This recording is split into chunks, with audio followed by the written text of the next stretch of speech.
चुनाव यात्रा powered by Mangaldeep. प्रार्थना की महक प्रार्थना के बाद भी।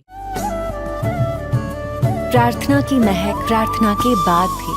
कितना वक्त लगा आपको कांग्रेस कल्चर से बीजेपी कल्चर में ढलने में? Congress has been hijacked by the left and NGO elements. अभी तो इस वक्त आप राजीव भवन कांग्रेस हेडक्वार्टर में जाएगा तो साइन बोर्ड है व्यक्ति बीजेपी में है। सीए को लेके दिल्ली में अलग मुद्दा होता है, असम में बदल जाता है, एनआरसी को लेके भी बदल जाता है। ये एक सोमोटो पिटीशन था सुप्रीम कोर्ट। एनआरसी में असम सरकार या भारत सरकार का एक बात भी नहीं सुना। अखिल गोगोई आपको लेके बहुत ही एग्रेसिव स्टेटमेंट देते हैं, शिव सागर के ही विधायक हैं। ऐसे देता है, रात भर मेरा साथी बात करते रहते हैं। अखिल गोगोई आपसे रात भर बात करते रहते हैं? कल भी सुबह, कल भी रात घंटा भर बात किया। बोले दादा कल मैं प्रेस कॉन्फ्रेंस भी कर रहा हूँ। लेकिन जहाँ तक मुझको गाली उली देना बात है वो उनका मजबूरी है।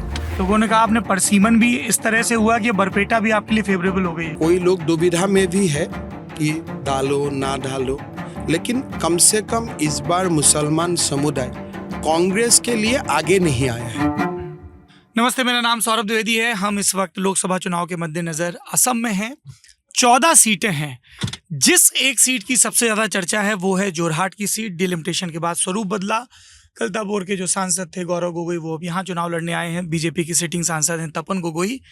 पर यहाँ से लेके दिल्ली तक हर कोई कह रहा है फाइट है कि हिमंता क्या गौरव गोगोई को पॉलिटिकली इस सीट पर इस चुनाव में समाप्त कर सकते हैं। तो सीएम वर्सेस सिटिंग एमपी।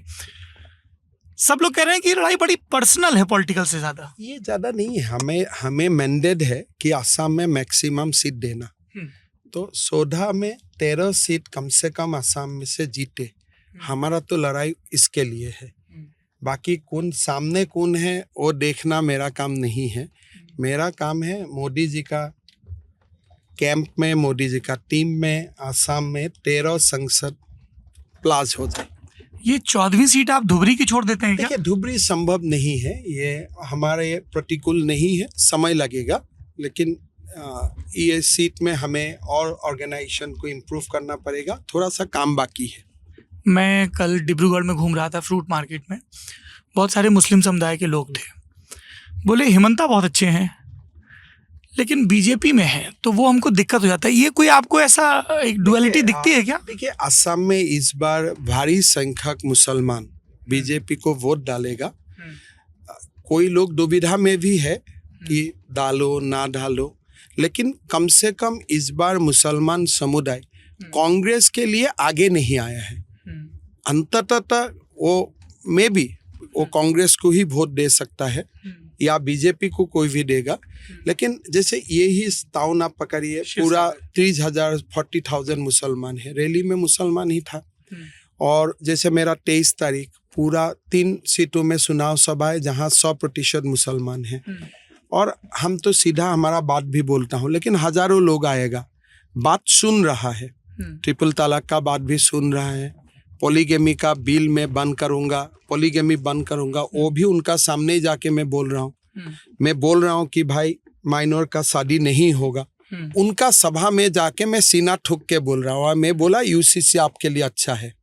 फिर भी लोग सभा में आ रहे हैं। तो वोट डालेगा नहीं डालेगा मैं अभी कोई बेट नहीं लागूंगा, लेकिन 20% वोट जरूर बीजेपी को मिलेगा। हम लोग और स्टेट्स में जाते हैं तो बताया जाता है कि यहाँ मुकाबला बीजेपी वर्सेस कांग्रेस या दूसरी पार्टियां हैं।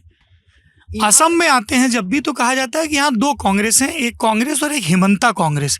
ये हिमंता कांग्रेस क्या है जिसमें आप कह देते हैं जो वहाँ हैं वो भी मेरे हैं? कांग्रेस का 2-3 लोगों को छोड़ के सब मेरा ही है। वो 2-3 लोग कौन कौन है? 2-3 होगा। गौरव गोगोई, एक सुष्मिता देव चली गई, 2 गौरव गोगोई होगा, एक रकीबुल हुसैन होगा। 2-3 ही लोग हैं जो जिसका थोड़ा पिता इता ब्लू ब्लड से है, वो लोग से थोड़ा मैं ज्यादा नजदीक नहीं आता हूँ। बाकी जो नॉर्मल जो कांग्रेस का लीडर है, अभी तो इस वक्त आप राजीव भवन कांग्रेस हेडक्वार्टर में जाएगा तो साइन बोर्ड है व्यक्ति बीजेपी में है, अभी कोई नहीं है। और आगे में भी कांग्रेस का लोगों से मैं बराबर मिलते रहता हूँ और लाता हूँ भी बीजेपी में। लेकिन 2 साल लोग हैं जिसको लाना मेरा कल्चर से नहीं मिलता है। अगर पार्टी में आते हैं तो वेलकम है। गौरव गोगोई को भी वेलकम है। पार्टी तो मेरा नहीं है ना, पार्टी में आएगा तो आएगा, लेकिन ब्लू ब्लड वाला लोगों से मैं बात नहीं कर सकता हूँ। मेरा कल्चर अलग है, वो लोग का कल्चर अलग है, लेकिन सम्मान वो लोगों के लिए भी है। हाँ। अखिल गोगोई आपको लेके बहुत ही एग्रेसिव वो ऐसे स्टेटमेंट देते हैं, शिव सागर के ही विधायक हैं। ऐसे देता है, रात भर मेरा साथ ही बात करते रहता है। अखिल गोगोई आपसे रात भर बात करते रात रहते हैं। भर, काल भी सुबह, काल भी रात घंटा भर बात किया, बोले दादा कल मैं प्रेस कॉन्फ्रेंस भी कर रहा हूँ। आप ऐसे बोल देते हो, गौरव की नींद खराब हो जाती है। मैं तो मीटिंग में बोला अभी, हाँ, इसलिए वो तो सुबह के तो फोन नहीं करता है, वो तो मोबाइल से फोन करता है। मोबाइल में फोन करके अगर आप सीएम का साथ आधा घंटा 45 मिनट बात करेगा, मतलब तो आप तो कोई तो आप पब्लिक इश्यूज के लिए तो आप चुनाव का अगले दिन तो बात नहीं करेगा ना। अगर कल चुनाव है, मॉडल कोड ऑफ कंडक्ट जारी है, तो मेरा साथ अगर बात करेगा तो किस विषय में बात करेगा? पॉलिटिकल सिचुएशन को लेके बात करता है। बोला ठीक है दादा, मेरा मजबूरी है कांग्रेस को सपोर्ट करना, करो। लेकिन जो अनाप शनाप बोलता है वो पॉलिटिकल स्टेटमेंट है, वो कोई ये स्टेटमेंट नहीं है, मन से देने वाला नहीं है। हाँ, वो कांग्रेस का साथ है, वो जरूर है, उसमें कोई दुविधा नहीं है, वो कांग्रेस का साथ है। लेकिन जहां तक मुझको गाली उली देना बात है, वो उनका मजबूरी है। अच्छा, हम लोग डिब्रूगढ़ से आ रहे हैं, वहाँ पे सर्बानंद सोनोवाल चुनाव लड़ रहे हैं, सिटिंग मिनिस्टर हैं।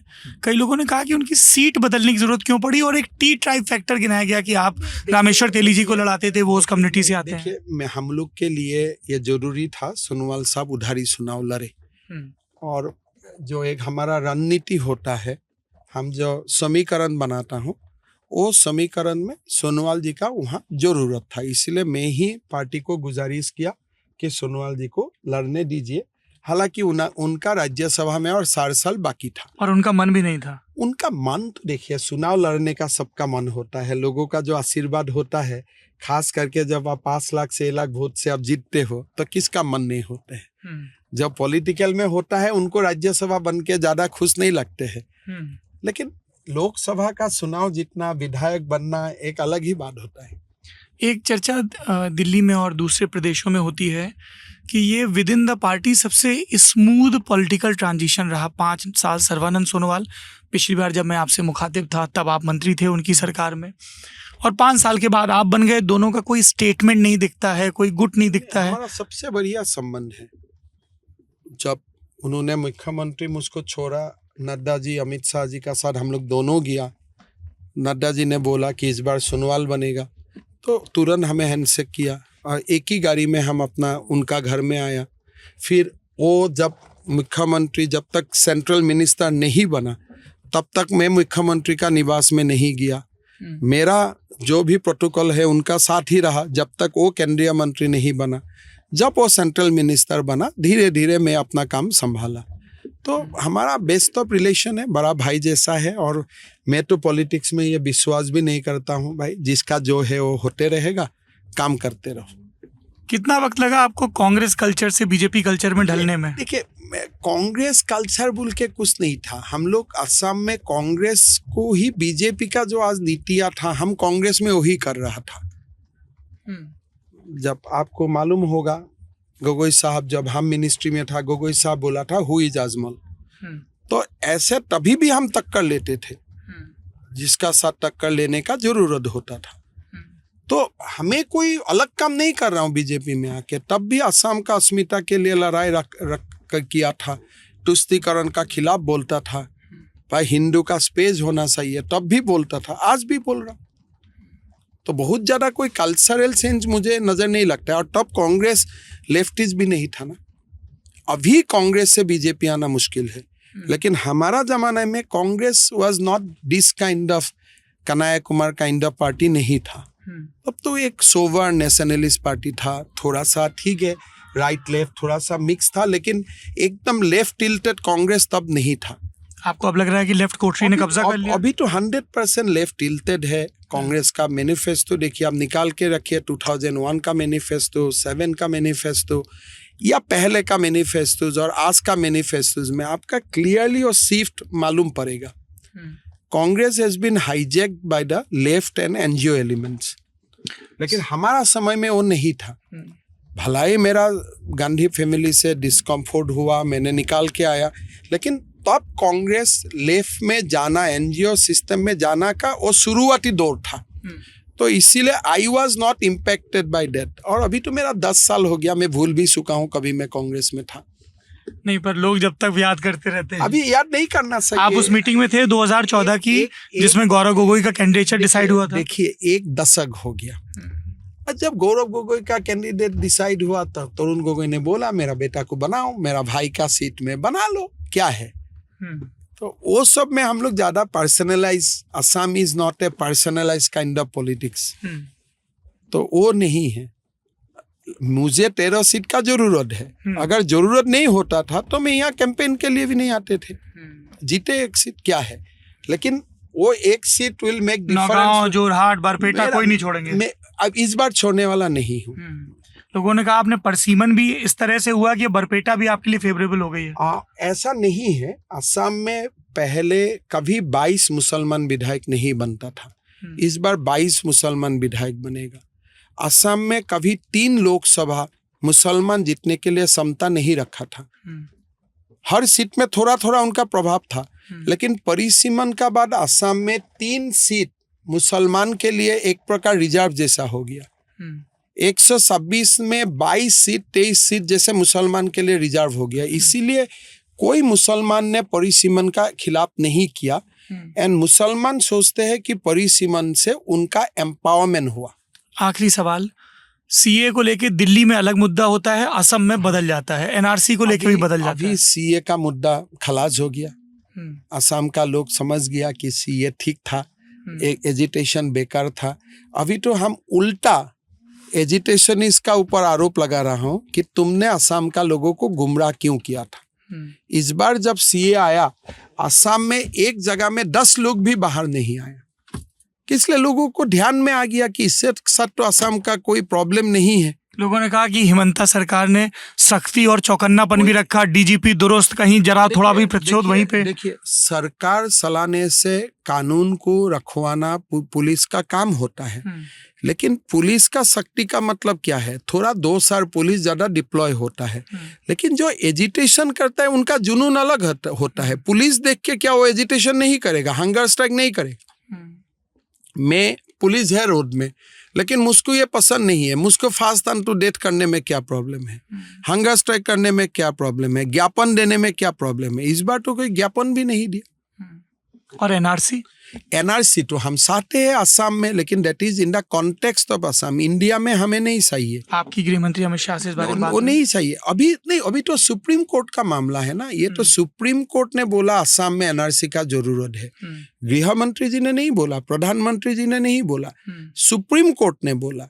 फिर मामला अभी सुप्रीम कोर्ट में ही है। पर सुप्रीम कोर्ट में भी तो पिटीशन के रास्ते कौन गए थे? सर्वादा गए थे, IMDT। नहीं, ये सो मत उठा रंजन गोगोई जी का।